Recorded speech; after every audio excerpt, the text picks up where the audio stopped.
वो वृंदावन की ओर गई। भगवान कन्हैया जो है राधा से जाकर के मिले हैं, राधा को साथ में लेकर के मैया यशोदा के पास गया। मैया यशोदा ने को जब सुंदर जोड़ी देखी तो कहने लगी, बेटी तुम्हारा नाम क्या है, तुम्हारे माता पिता का नाम क्या है और तुम कहाँ रहती हो?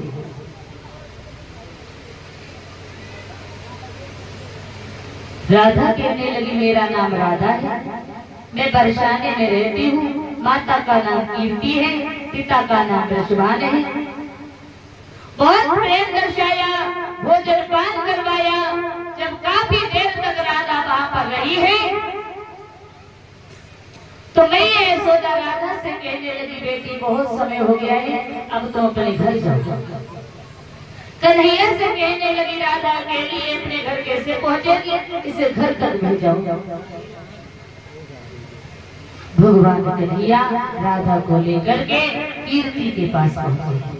कीर्ति ने जब देखा तो बहुत प्रेम दर्शाया, भोजन पान करवाया।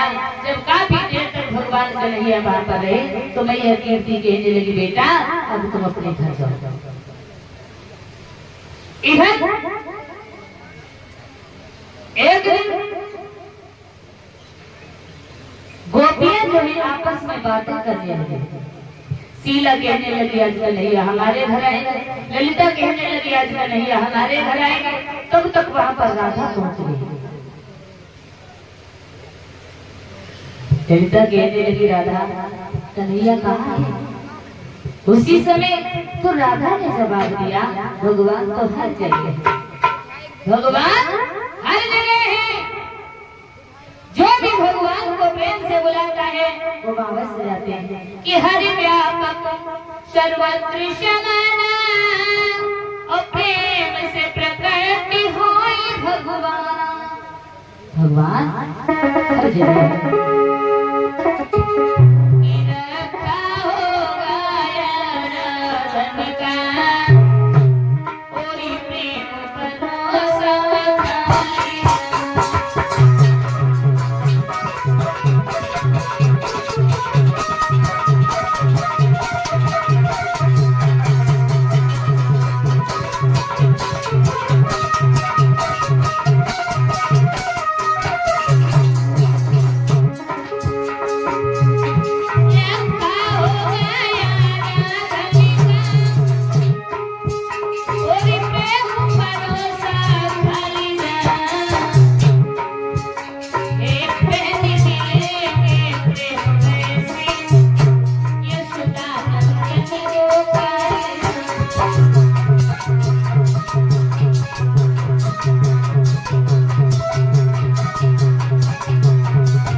भगवान कन्हैया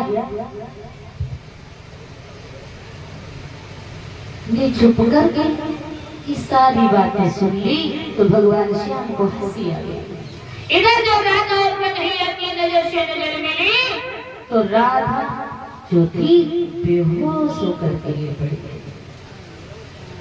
लड़कियां वहां से भाग खड़ी हुई, जाकर के मैया कीर्ति के पास में पहुंची। आज मैया कीर्ति वहां पर आई है, कहने लगी, हमारी सोने जैसी लली को पता नहीं क्या हो गया। कोई डॉक्टर को ले आई है, कोई भगत को ले आई है, कोई झाड़ फूक कर रहा, कोई नवज देख रहा, लेकिन राधा को आराम नहीं। लेकिन ये सारा हाल ललिता जानती थी। याद रखना भक्तों, तो सूरज छिप सके में छुपा करे और चंद्रमा अवश्य पाने से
ने इसे बेहोश किया।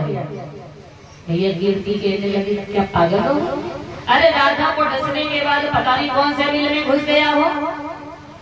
ललिता कहने लगी नहीं भैया मैं से जानती हूँ, अभी पकड़ करके ले आती हूँ। ललिता वहां से भाग खड़ी हुई और जाकर के मैया यशोदा के पास पहुंची और कहने लगी मैया बरसाने में हाहाकार मचा हुआ। राधा नाम की लड़की जो तुम्हारे घर में आती थी उसे पता नहीं क्या हो गया, और जब तक कन्हैया नहीं पहुंचेगा तब तक राधा ठीक नहीं होगी। भैया यशोदा कहने लगी क्या पागल हो गई? अरे मेरो जरा सो कन्हैया इन बातों को क्या जाने। ललिता कहने लगी नहीं भैया जितनों कन्हैया छोटो है उतनो ही खोटो है। उसने गायों के साथ में रह करके सारी जड़ी बूटियां सीख ली। तब तक भगवान कन्हैया वहां पर आए, कहने लगे भैया आज मेरी आंखों में दर्द हो रहा है, सामने देखता हूँ ऐसा मालूम पड़ता मानो नागिनियां सी लहरा रही है, ऊपर देखता हूँ ऐसा मालूम पड़ता मानो वर्षाऊ बादल है। ललिता कहने लगी लला स्वामी की बहुत बुरी बीमारी है और इसका इलाज राधा जानती है, और जो राधा को बीमारी उसका इलाज तुम्हारे पास है, चलो मरीज को ठीक करेगा। तो आज ललिता के साथ में भगवान कन्हैया राधा के पास में पहुंचे और कहने लगे आप सब अलग हट जाओ। भगवान कन्हैया मंत्र पढ़ने लगे कि काली काली काली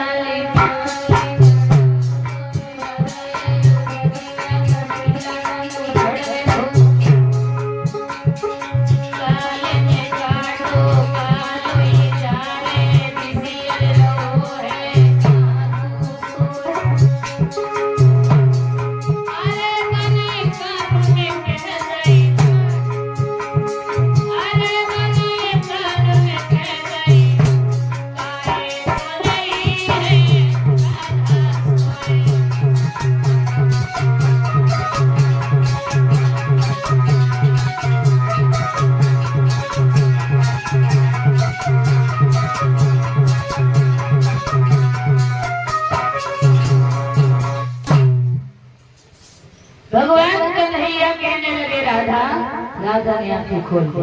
भगवान कन्हैया ने अपने गले से माला निकाल करके राधा के गले में डाल दी और ललिता से कहा ऐसा ठंडी हवा में टहलाना, जब हमारी आवश्यकता पड़े तो फिर मुझे बुला लेना। बड़े प्रेम के साथ में मैया कीर्ति ने कन्हैया को विदा किया है।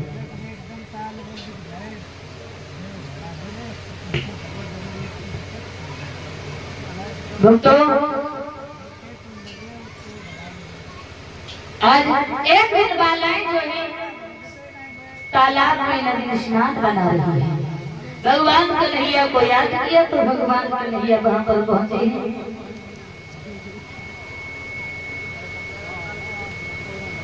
हाजानी भानु प्रताप सुमित यादव अचरा निवासी इनकी तरफ से 201 रुपए का पुरस्कार हमारे पास आया है। भगवान शांति प्रदान करें।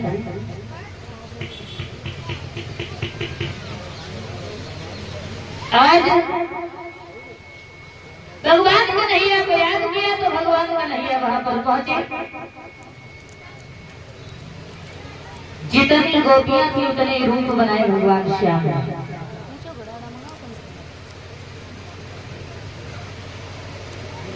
भगवान कन्हैया को देख करके गोपियां कहने लगी श्याम सुंदर तुम तो बड़ा निर्लज्ज हो। अरे तुम्हें नहीं पता कि हम दासियां नदी में स्नान बना रही हैं और तुम दासियों की तरह नहलवा रहे हो।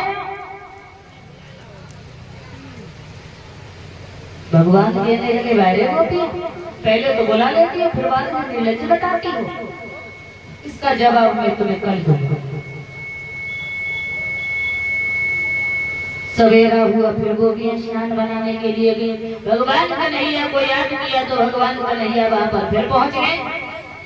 अब के बाद भगवान कन्हैया ने सबके चीरों को उठा करके कदम के वृक्ष पर चढ़ गए, डाली डाली पर लटका दिए। इधर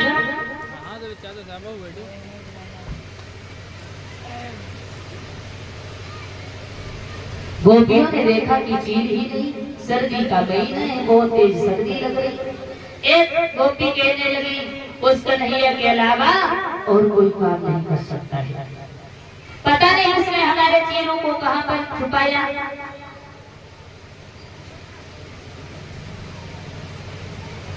भक्तों, गोपियां कहने लगी, कन्हैया तुमने हमारे चीरों को क्यों चुराया?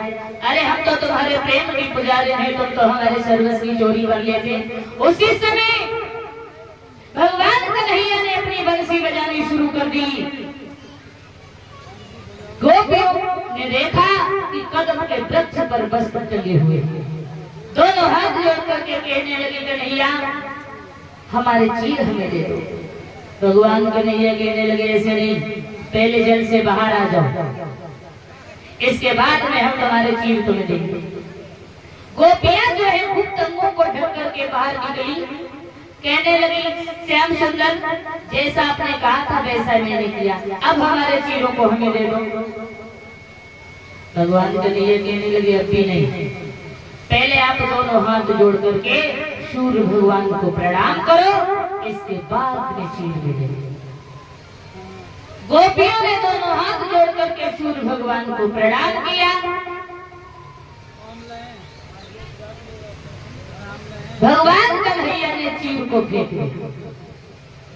भगवान कन्हैया कहने लगे, गोपियों इस जल को आप पर्दा समझ रही हो, इस जल में वरुण देवता का वास होता है। स्त्री को कभी भी नग्न होकर के स्नान नहीं बनाना चाहिए, क्योंकि पतिव्रत धर्म नष्ट हो जाता है। जल में वरुण देवता का वास होता है, वरुण देवता का अपमान होता है। गोपियां कहने लगी, श्याम सुंदर हम तो तुम्हारे प्रेम के पुजारी हैं, मैं तो अज्ञान हूँ, आप हमारे साथ में महाराज कीजिए। भगवान कन्हैया कहने लगे, गोपियों हमारे रहते रहते तुम्हारी कोई इच्छा अधूरी नहीं रहेगी। और बोले,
कहने लगी आप हमारे साथ में महाराज कीजिए। भगवान कन्हैया कहने लगे हमारे रहते रहते तुम्हारी कोई इच्छा अधूरी नहीं रहेगी।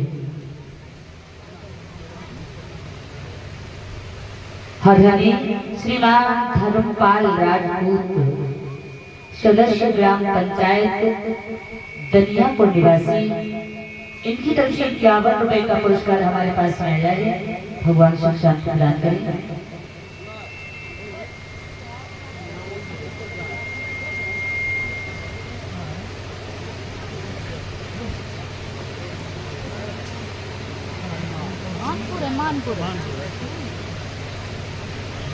हरियाणी श्रीमान सर्वेश कुमार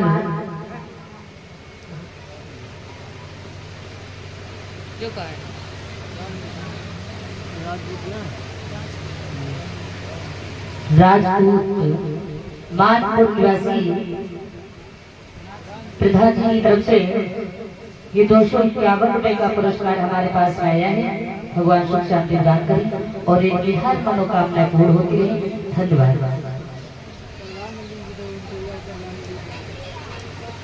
एक दिन भगवान कन्हैया को याद आया शरद की पूर्णिमा को कि मुझे गोपियों का वायदा भी पूरा करना है। योग माया को इशारा दिया और कहा जाओ यमुना किनारे जाकर के सुंदर स्थान पुरुष करके तैयार करो। योग माया ने जाकर के यमुना के किनारे बहुत सुंदर स्थान रच करके तैयार किया। शाम के समय जब भगवान कन्हैया वहाँ पर पहुँचे तो देख करके बहुत प्रसन्न हुए। चारों तरफ प्रकाश हो रहा है, मानो चंद्रमा पहरेदारी कर रहा है। उसी समय भगवान कन्हैया ने अपनी बंसी बजानी शुरू कर दी। जो बंसी की धुन गोपियों के कानों में पहुंची, जैसी की थी वैसी भाव खड़ी हुई। कोई तो श्रृंगार बना रही है, एक आंख में काजल लगा लिया, दूसरे में लगाने की याद नहीं रही, भाग खड़ी हुई। कोई भोजन बना रही है, हाथ में रोटी पकड़े है तो रोटी लेके भाग खड़ी हुई। इधर उधर भगवान कन्हैया को ढूंढने लगी है गोपियां। जब भगवान सुंदर कहीं दिखाई नहीं दे रहे तो एक गोपी बोली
यमुना के किनारे भगवान श्याम सुंदर खड़े हैं।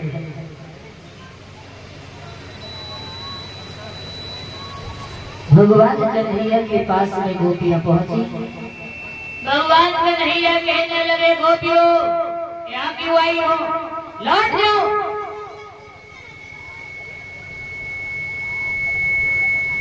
गोपियां कहने लगी भगवान आप हमारे साथ में महाराज कीजिए।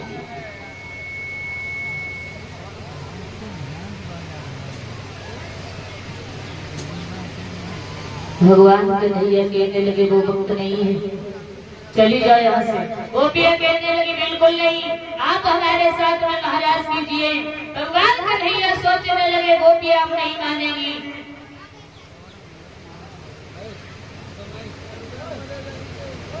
तो जितनी गोपियाँ थी उतने ही रूप बनाए भगवान श्याम ने और गोपियों के साथ में महाराज कर दिया लगे। इधर देवियां भी गोपियां बन बन कर जाने लगी है वृंदावन में महाराज देखने के लिए। कैलाश पर्वत से पार्वती जी चली। भगवान भोले बाबा कहने लगे पार्वती कहाँ जा रही हो? पार्वती कहने लगी वृंदावन में महाराज हो रहा है, मैं कहीं जा रही हूँ। भगवान भोले बाबा कहने लगे पार्वती हमें भी साथ में लिए चलो। पार्वती कहने लगी वहां पर मर्दों का काम नहीं, सिर्फ औरतें जाती हैं। भगवान भोले बाबा कहने लगे ये कौन सी बातें, औरतें जाती क्यों? हम तो जरूर जाएंगे। तुम्हारे पास कोई साड़ी रखी है? और क्या बोलेंगे भगवान भोले बाबा कि बोले गोरा से एक दिन क्यों बोला, बोले गोरा से एक दिन क्यों बोला, प्यारी अम्बी जनाने बनेंगे।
भगवान भोले बाबा की बात सुनकर के पार्वती कहने लगी भोले बाबा साड़ी तो पहन लोगे, जब 1.5 हाथ की दाढ़ी ठाड़ी जाएगा ले जाओ। आज भगवान भोले बाबा ने साड़ी पहनी, औरतों वाला श्रृंगार किया और घूंघट मार के खड़े हो गए। अब दाढ़ी झपिया तो पीठ खुलिया, तो पीठ झपिया तो दाढ़ी खुलिया, तो बड़ा परेशान।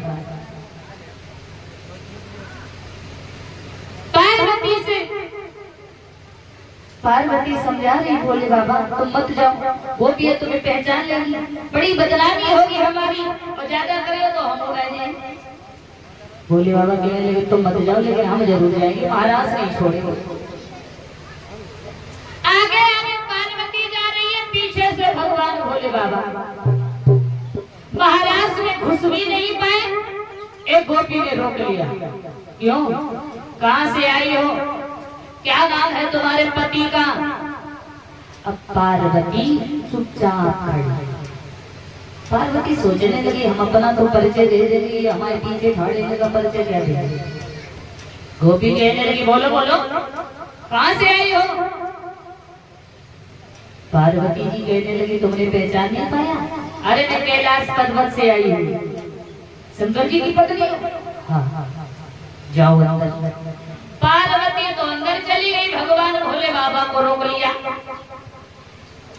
तुम कहाँ से आई हो, क्या नाम है तुम्हारे पति का? अब भगवान भोले बाबा चुपचाप खड़े। पार्वती फिर लौट आई। पार्वती कहने लगी क्यों, इन्हें क्यों नहीं जाने दिया? गोपी कहने लगी अब तुम्हें तो जानते हैं, तुम शंकर जी की पत्नी है, इतनी लंबी चौड़ी, हमें समझे नहीं, तुम्हारे साथ में आई है तो तुम इनका परिचय दे दो। एक दिन पार्वती ने भगवान भोले बाबा की तरफ इशारा किया, अरे कितनी बार मैंने तुम्हें मना किया था कि तुम मत जाओ मत जाओ, अब हम तुम्हारा क्या परिचय दें कि तुम हो कौन। भगवान भोले बाबा ने भी इशारा कर दिया, अरे जो दिमाग में आए सो कह दो, अंदर तक चले चले फिर तो सब देखी पड़ेगा। तो बात बदल करके पार्वती कहने लगी, तुमने इन्हें पहचान नहीं पाया, ये कोई गैर नहीं है। क्या बोली है पार्वती, ये है गणपति की, हमारे पुत्र गणेश है ना, ये उनकी पत्नी है। ये मेरे बेटा की बहुरिया,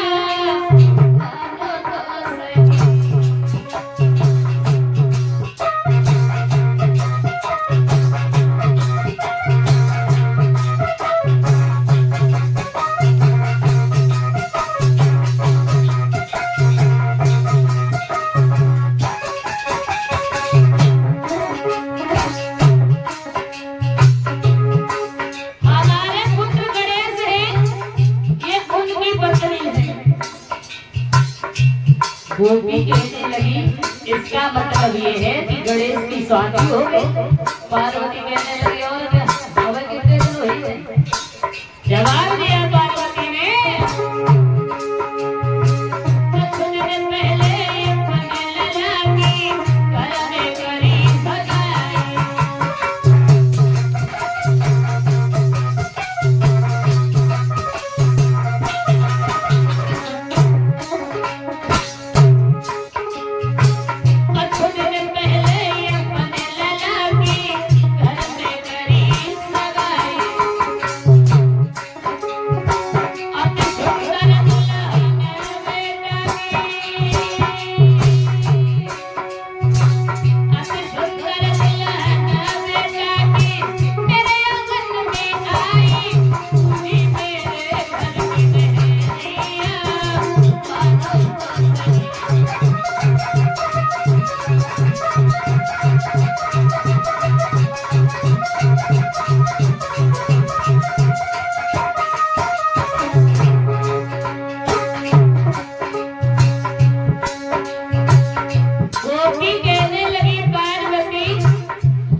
क्या बोली है गोपी,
तुमने गणेश की शादी कर ली और हमें बुलाया भी नहीं।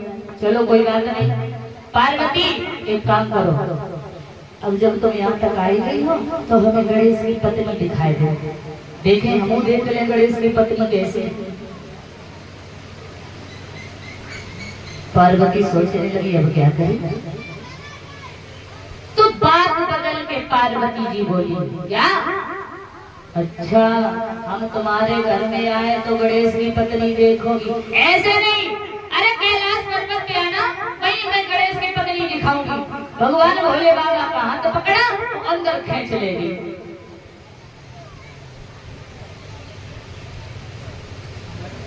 पार्वती तो महाराज देखने में लग गई। अब भगवान भोले बाबा जरा सा घूंघट उठाओ तो दाढ़ी जो है पहले से चमकने लगा, बड़ा परेशान था।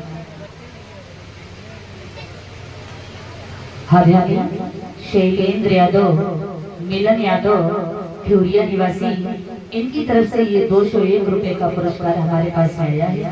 भगवान सुख शांति प्रदान करें।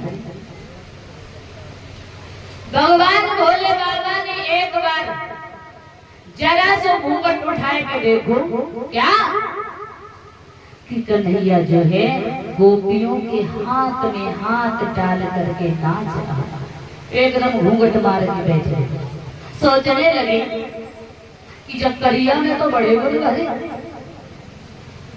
मुझे ऐसा लगता है कि गोपियां जो है पागल हो गई है। करिया करिया वो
सुंदरी छटा निहारे सोईडम रूली रात में है साड़ी धरी उतार कूद पड़े महारास में दिल पार्वती हैरान नाचे गोपिन बीच में गोपेश्वर भगवान। आज भगवान भोले बाबा ने साड़ी निकाल के फेंक दी, हाथ में डमरू उठाया और नृत्य करने लगे। तब इनका नाम एक गोपेश्वर पड़ा। इधर भगवान भोले बाबा की पहचान हो जाती, उधर गोपियों को घमंड हो गया। गोपियां विचार करने लगी अब तो कन्हैया हमारे कब्जा में, हम जो कहेंगे वही करेंगे। हमने कहा महाराज करो, महाराज किया। हम कहेंगे भोजन बनाओ तो भोजन बनाएंगे।